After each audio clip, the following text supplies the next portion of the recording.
E aí, pessoal, quem está em casa, bom dia. Bom dia, bom dia, bom dia. Vocês que estão aqui também, bom dia, tá? Bom dia. Estão conseguindo me ouvir direitinho? Lucas Rafael, tá aí. Beleza. Bom, minha gente, ontem foi um dia atípico, tá? Estava sem condições de vir trabalhar.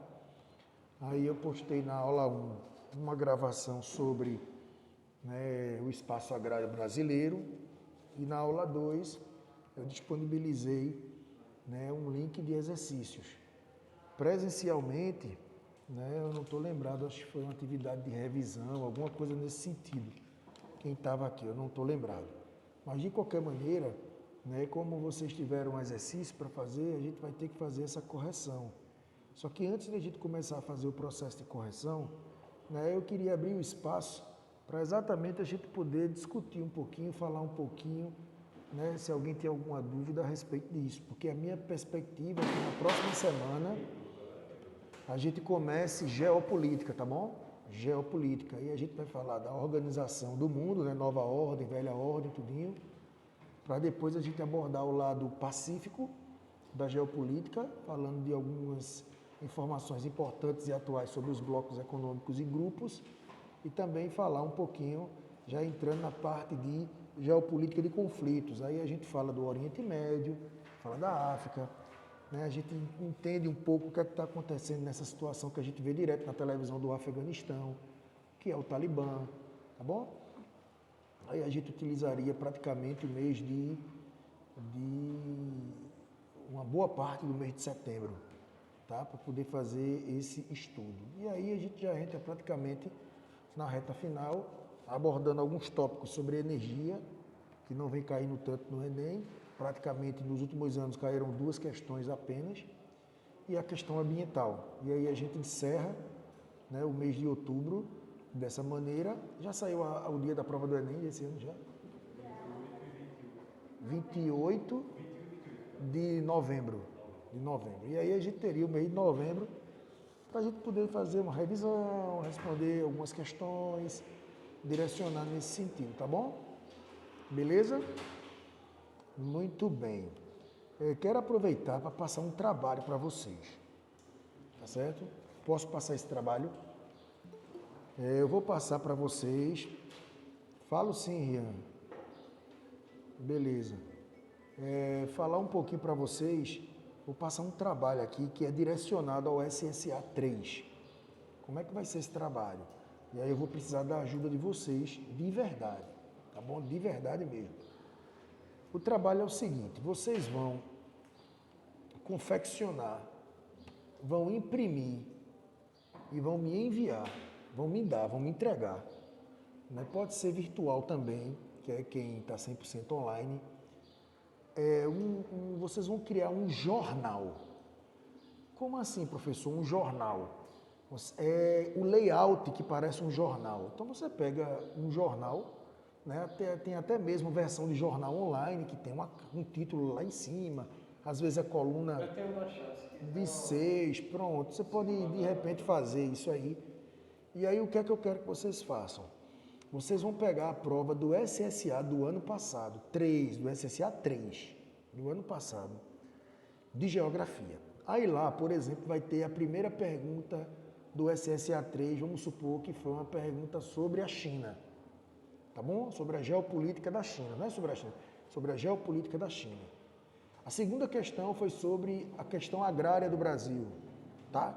A terceira questão foi sobre as questões de crescimento demográfico, de envelhecimento do idoso, enfim. Cada questão não tem um assunto? Às vezes você tem o mesmo assunto em 2, 3 questões. E aí você iria criar um jornal, fazer as matérias em cima do que foi cobrado. Se a primeira pergunta foi sobre geopolítica da China, então você iria colocar nesse jornal uma matériazinha que você vai pesquisar na internet sobre a geopolítica da China. Tá bom? A segunda pergunta foi sobre El Niño. Você pesquisa sobre o El Niño e coloca como se fosse a segunda matéria, tá? Do jornal. E aí eu gostaria que vocês fizessem isso com todas as questões do SSA do ano passado, tá bom? Então são 10 questões, às vezes o mesmo assunto se repete 2, 3 questões e aí você faz capa, contra capa, você pode colocar, né, um jornalzinho mesmo que você pode fazer online. Vamos fazer isso? Porque a partir do momento que você pega a prova do SSA do ano passado, vê que caiu sobre geopolítica, você vai fazer uma pesquisa sobre a geopolítica da China, você acaba, né, aprofundando um pouco mais. Você pode fazer esse trabalho em equipe, vocês podem fazer esse trabalho com 4, 5 pessoas. Eu vou deixar vocês bem à vontade para fazer. Pode fazer sozinho se quiser, mas desde que vocês me enviem esse trabalho, que vocês mandem para mim, né, no mais tardar na primeira semana pós-prova. Vocês vão fazer a prova agora do terceiro bimestre, né? Agora, em setembro, eu acredito, não é isso? Não é em setembro? Tem não, né? 9, enfim, vamos botar um prazo até o final de setembro, tá bom? Até o final de setembro. Se terminar logo, já manda, né? Esse trabalhinho. Então, assim, gostaria que vocês repassassem para os colegas de vocês esse trabalhozinho para poder compor uma nota também. Infelizmente, a gente não pode só direcionar os estudos da gente para a preparação. Tem que fazer esse tipo de coisa, né, dentro da escola. Então, vocês vão criar juntos, individual, em equipe de 5, de 7, de 10, não interessa. Um jornalzinho e as matérias do jornal serão referentes aos assuntos que foram cobrados em cada questão do ano passado do SSA 3. Entendido? Ok? Aí faz modelo jornalzinho. Professor, posso fazer modelo revista? Pode imprimir assim, pode imprimir na horizontal, paisagem, faz do jeito que quiser, desde que faça uma coisa legal, tá bom? Beleza? Alguém me perguntou aí no papel, deixa eu ver o que foi que Rian comentou aí, para a gente poder começar, né? Cadê mensagens? Professor, depois que sim, prof, todos os assuntos no mesmo papel, ou eu faço um jornal em cada questão? Ana, é um jornal, você pode colocar bem livre. Você pode colocar a primeira matéria com as principais informações, bota uma foto, feito um jornal mesmo. Aí na página de baixo você já bota um outro título no cantinho, entendeu? Uma outra matéria, no verso, aí você fica à vontade, tá certo? Desde que você faça isso e me mande para mim, tá certo? E aí, professor, eu posso criar um título para o jornal Raio-X, SSA, Panorama, CDB, sei lá, e fica à vontade. Tá bom? Pode criar ficticiamente um nome, faça uma equipe e mande com foto, ilustração, as principais informações, dá um destaque naquilo que achou mais interessante. Aconselho que você dê uma olhadinha nesses jornais que tem aplicativo de celular, que você já vê o layout, ele bota uma foto no cantinho, aí bota, sabe, coluna bem fininha assim, aí o outro já bota mais esticado, aí vai fazendo, vai ficar legal, tá beleza? Bom, deixa eu comentar aqui um pouco sobre a geografia agrária, né, que foi feita uma gravação, né, o áudio talvez tenha dado uma estouradazinha, uma besteira, mas aí eu vou aqui fazer um panorama geral sobre a questão da geografia agrária, lembrando que é o assunto que mais cai no Enem, tá certo? Geografia agrária. Primeira coisa muito importante, né? Tudo o que é cobrado na prova do Enem sobre a geografia agrária, na verdade, são informações atuais, mas que a situação é atualmente desse jeito por conta de um contexto histórico. Nenhum problema hoje surge hoje.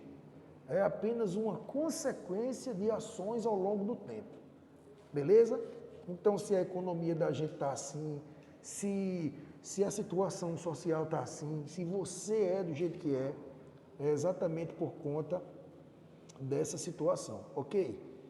Então, o que é que a gente vai abordar? Que a grande característica da geografia agrária do Brasil hoje é o que a gente chama de estrutura fundiária, não esqueça dessa palavra, a estrutura fundiária brasileira, ou seja, os moldes de organização, de acesso, de uso, de obrigações com relação à terra, essa estrutura ela é injusta, ela é desigual. Por quê? Porque é um modelo estruturado desde o período colonial. E desde o período colonial até os dias de hoje, a sociedade muda. Então, as leis e as estruturas precisam se adaptar a essa nova realidade. E aí, esse modelo hoje, essa estrutura brasileira hoje, ela é injusta. É o que a gente chama de concentração fundiária. Então, a estrutura fundiária é pautada na concentração de terra. Só para você ter uma noção, 1%, olha para mim, 1% dos fazendeiros do Brasil tomam conta de 46% das terras do Brasil.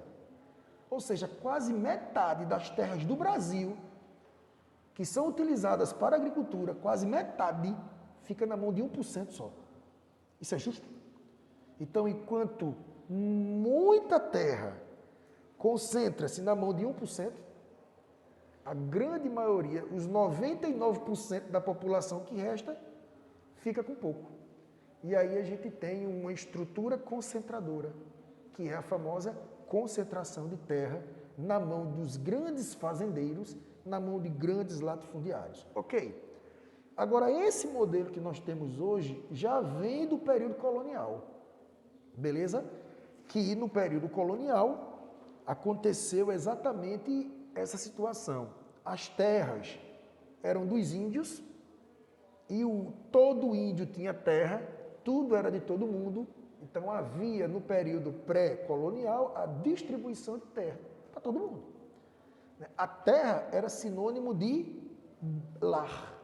A terra era sinônimo de casa, de moradia, de manter suas tradições, de segurança, de porto. A partir do momento que os colonizadores chegam no Brasil, eles vêm para cá para explorar as riquezas. E a terra é um local de muita riqueza para a agricultura, para a exploração mineral, a exploração do pau-brasil, do vegetal.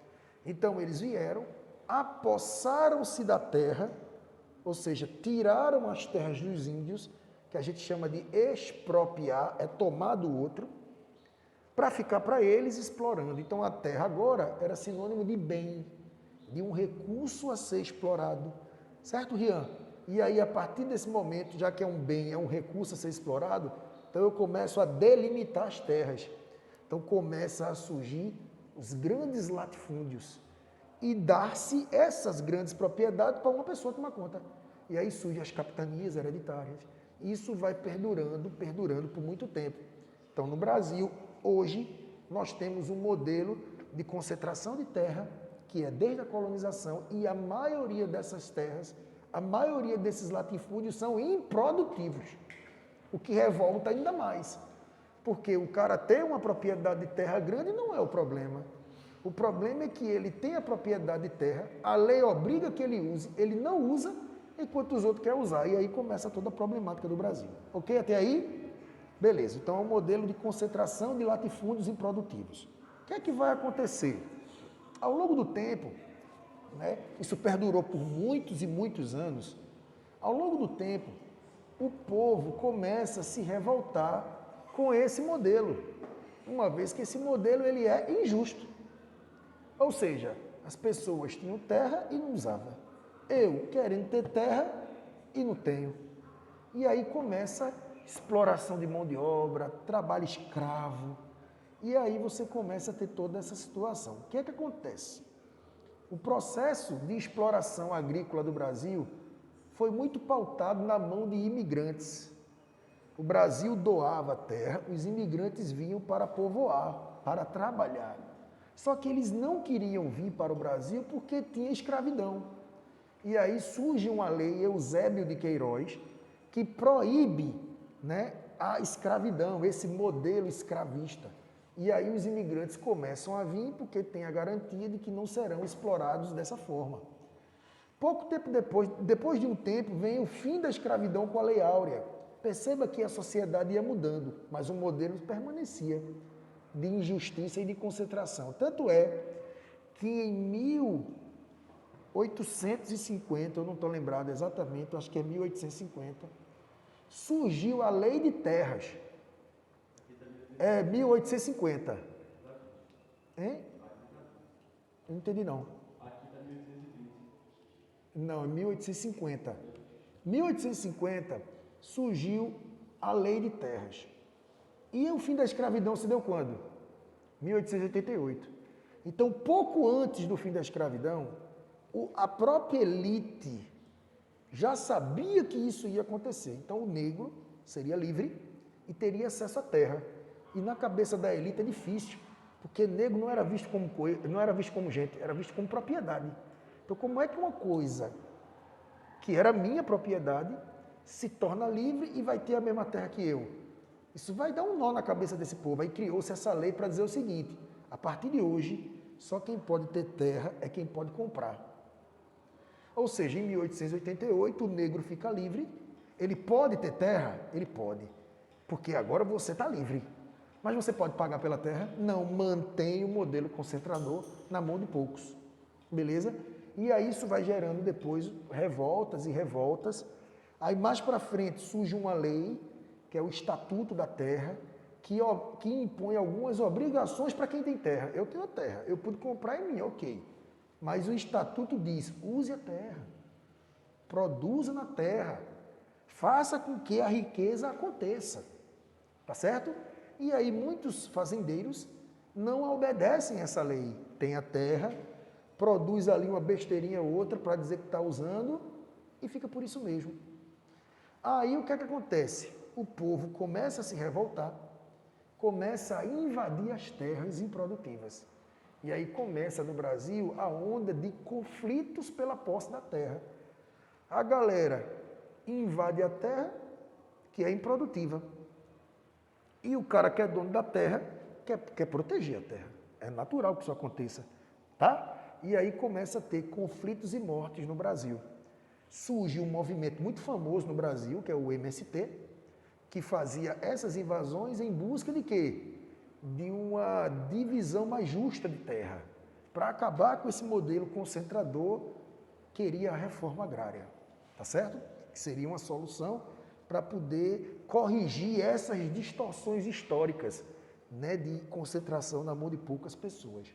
Várias áreas do Brasil, minha gente, tem esses conflitos.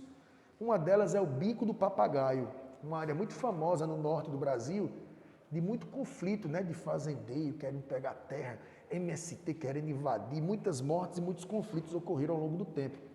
Né? E aí fica nessa, o governo tá desapropriando terra do fazendeiro que não usa para fazer reforma agrária, tá certo? Para tentar minimizar os problemas ao longo do tempo. Eu não sei se vocês já viram, né, grandes fazendeiros, né? Sabe o que é que faz para tapear essa lei? Eu não tenho que usar? Eu tenho que usar, mas não diz como usar. Aí a galera compra os boi, Rian, e soca. Aí vai dizer o seguinte: oxe, se essa terra aí não está usando não, tá? Serve de pasto para os boi andar. Então o povo, às vezes esses grandes fazendeiros, cantores, ali no centro-oeste brasileiro, muitos cantores, compram as fazendas a perder de vista, tudo propriedade que é valioso terreno no Brasil, é valioso, é uma coisa que se valoriza, então é um investimento. Aí faz o quê? Compra boi e soca. Aí diz, não, está usando. Não necessariamente a lei diz que eu tenho que plantar, diz que eu tenho que usar. Tá vendo? Então assim, eu solto o boi aí e tá valendo. Então existe essa brecha que as pessoas acabam arrumando. Mas enfim, o modelo é concentrador, é injusto, gera revoltas, movimentos, conflitos, mortes, e até hoje é assim, tá bom? Claro que diminui ao longo do tempo, porque fiscaliza-se um pouco mais, enfim. Mas do jeito que vai, a situação é essa. Né? Eu falei do MST, mas existem outros grupos, né, que se movimentam em prol disso. Tem um grupo internacional que dá apoio ao MST, Lavia Campesina. Né? Nós temos aqui, por exemplo, a Comissão Pastoral da Terra, que é vinculada à igreja, que também dá um apoio, porque tem briga, tem mortes, então está ali dando apoio. Lembrando que a reforma agrária não é única e exclusivamente do Brasil, tem na França, na Rússia, na Inglaterra, em todo canto tem, por quê? Porque há processo de exploração nas colônias, enfim. Então você tem essa situação. Ok, Rian? a análise histórica de o porquê nós temos essa situação hoje em dia assim. Um outro ponto importante, e aí a gente praticamente encerra esse tópico, que é a respeito dos impactos ambientais da atividade agrícola no Brasil.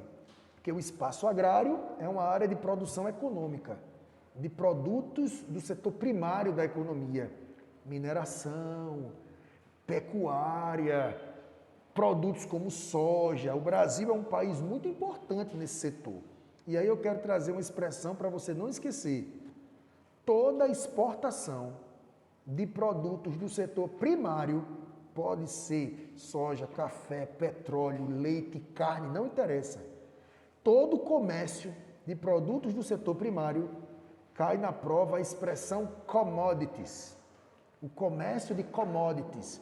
Essa palavra commodities é só para simbolizar, né, que é um setor agroexportador, muito importante, que afinal de contas eu estou exportando coisas essenciais, soja, café, laranja, trigo, matéria-prima, energia, mineração, tudo isso é muito valioso e o Brasil é importante nesse segmento das commodities, ok? Então falou em commodities, você já bota no juízo, exportação de algo que é importante para o desenvolvimento, para a estrutura de um país, tá bom? E uma outra coisa, né, que é tanta exploração para poder vender e ganhar dinheiro que gera consequências positivas e negativas. Qual é a consequência positiva de uma exploração econômica em grande escala para exportar? Aumento do PIB, não é verdade? Fortalecimento das relações internacionais, geopoliticamente falando. Tanto é que o maior parceiro econômico do Brasil hoje é o quê? É a China. E por quê? Porque nós exportamos muita comida, carne, produtos das commodities. Isso é bom. Qual é o lado negativo? É aí que entra a grande charada para esse ano para vocês. O lado negativo de um modelo agrícola como esse, primeiro, é o aumento do preço dos produtos no Brasil.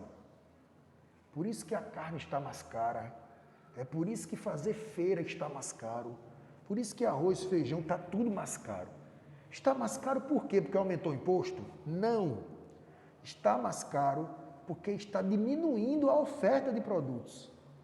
Aí você precisa entender que no capitalismo existe uma lei chamada da lei da oferta e da procura. Se eu tenho muitos produtos para vender, o produto é barato. Se eu tenho poucos produtos para vender, o produto fica mais caro. Beleza? Então, imagine, eu tenho muito álcool gel. É um preço. A partir do momento que o povo quer mais álcool gel e está diminuindo o álcool gel, aí a galera aumenta o preço. É a lei da oferta e da procura. Então, no Brasil, se produz muito tudo. Tem muita pecuária, tem muito arroz, tem muito tudo, porque o Brasil é um país agrícola. E isso é ofertado para nós, mediante custo, mediante imposto, enfim. Então a gente consome. A partir do momento que os grandes fazendeiros brasileiros, né, e o governo brasileiro faz um comércio com a China é a maior população do mundo. Então, se eu mandava 1 tonelada, eu tenho que mandar agora 8 toneladas. E como é que eu vou agora mandar 8 toneladas? Eu preciso aumentar minha produção, não é verdade? E aí a gente vai falar disso já já. E eu preciso diminuir um pouco o que eu estou oferecendo no Brasil. Então imagina, eu mando 1 tonelada, preciso mandar 8. Eu vou fazer o quê? Expandir minhas áreas de produção. A expansão da fronteira agrícola, queimadas e desmatamento no Brasil. Queimada do Cerrado, do Pantanal, da Amazônia, expansão para poder ter mais área para produzir mais. E aí eu comecei a produzir mais, ok? Gerei o impacto ambiental, mas agora eu não produzo só 1 não. Eu produzo 5 toneladas, ok? Aumentou a produção, mas eu me comprometi em mandar 8. Ok? Então, o que é que eu vou fazer agora? Eu não consigo produzir 8, eu só consegui produzir 5.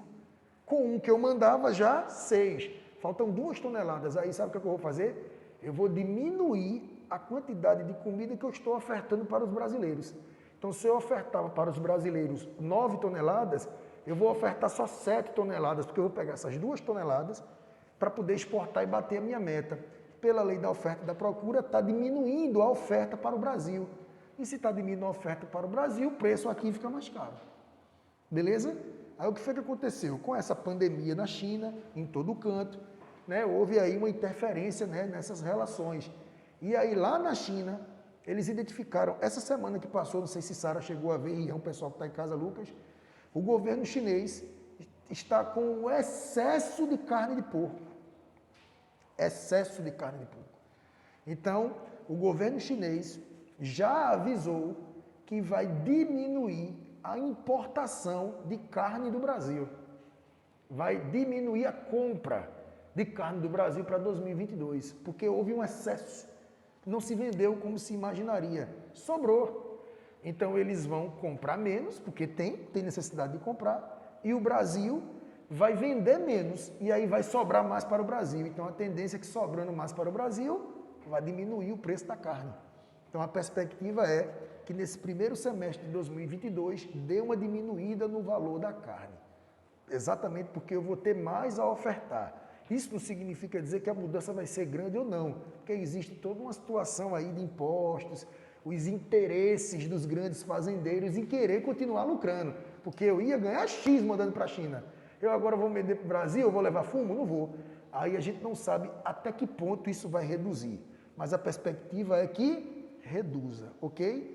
Enfim, então isso é uma temática. A outra é a questão ambiental, né? Expansão da fronteira agrícola dá impacto no desmatamento?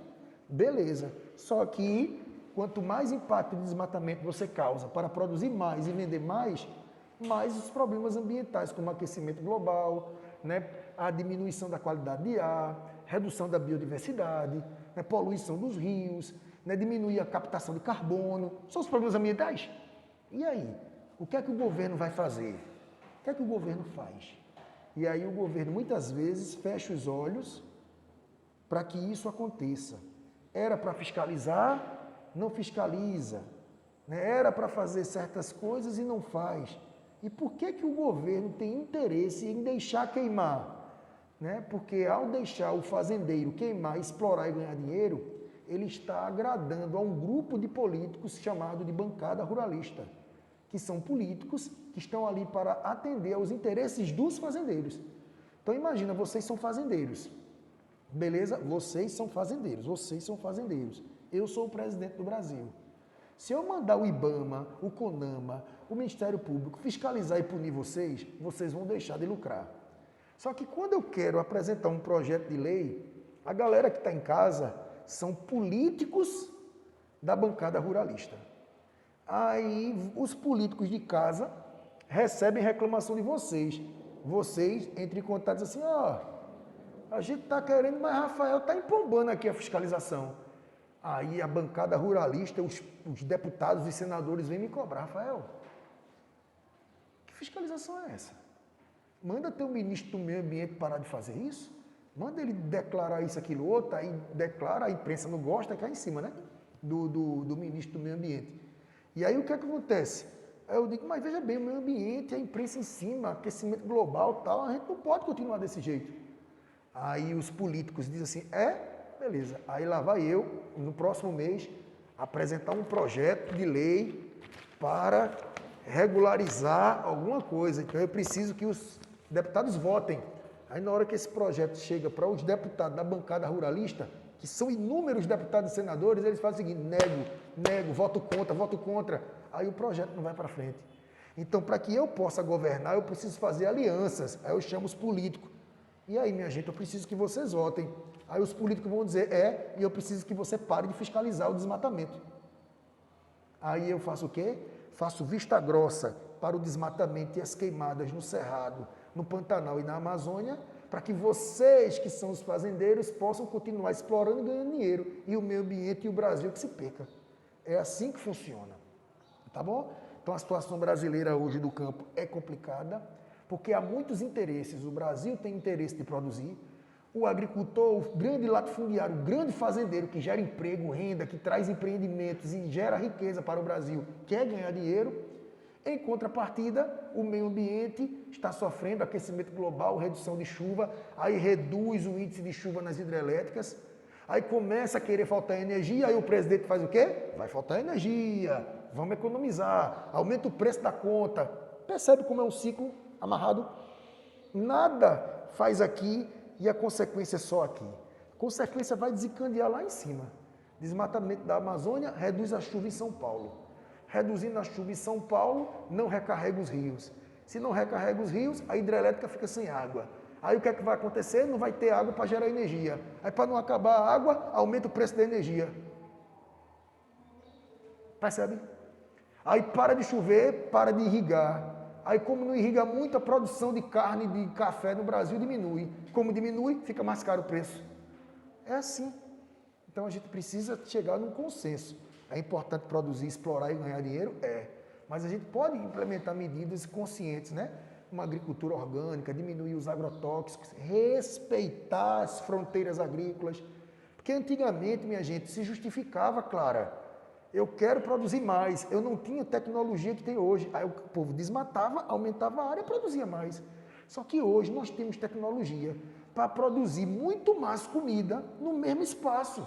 Se eu tinha 2 safras por ano para ter 1 tonelada, com as tecnologias e sementes e técnicas que nós temos hoje, que é a Revolução Verde, a gente consegue ter 4 toneladas no mesmo espaço sem precisar desmatar.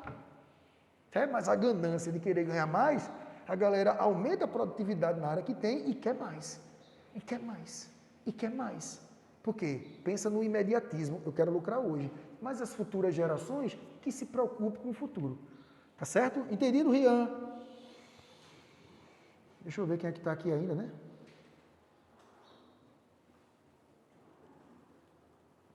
Quem é que está aqui comigo hoje? Ana Beatriz, João Vitor, Barbosa, Laura Santos, Lucas, Pedro, Rian e Sara. Entendido? Hein? Beleza, Sara? Evidentemente que eu estou fazendo uma abordagem mais crítica e mais direcionada para o que você vai encontrar. Obviamente que você pode ter essa aula numa outra vibe, explicando os tipos de agricultura, o que é uma agricultura plantation, o que é uma agricultura de terraceamento, coisas que a gente já viu no 2º ano. Lembre-se que o 3º ano é revisão e aprofundamento. Então eu tenho que escolher aquilo que quero revisar e aprofundar, porque se eu for dar tudo de novo eu não consigo, porque eu levo 1 ano para dar assunto do 1º ano. Levo 1 ano para dar o assunto do 2º ano. Como é que em 1 ano só eu vou dar os 2? Não posso. Então a gente vai, chega no assunto, toca no assunto e aprofunda aquilo que é mais importante para o Enem, para esse ano. Agora, lógico que tem muito mais coisa com relação a isso, né? Outro problema no campo brasileiro é a grilagem do Brasil. A galera que falsifica documento, né, para pegar terras do governo, que são terras devolutas, para poder vender e ganhar dinheiro. Falsifica documento de propriedade privada. Isso gera problema, minha gente, porque é documento falso. São terras que são ocupadas através da grilagem. Aí a galera faz trabalho clandestino, trabalho escravo. Trabalho escravo. Já pensou? Então, assim, é uma situação problemática, tá certo? Eu vou parar de gravar e vou procurar no Instagram aqui uma informação, acho que foi do Diário de Pernambuco, a respeito de algumas modificações sugeridas pelo governo e uma delas toca nessa situação. Eu vou parar de gravar, porque aí a gente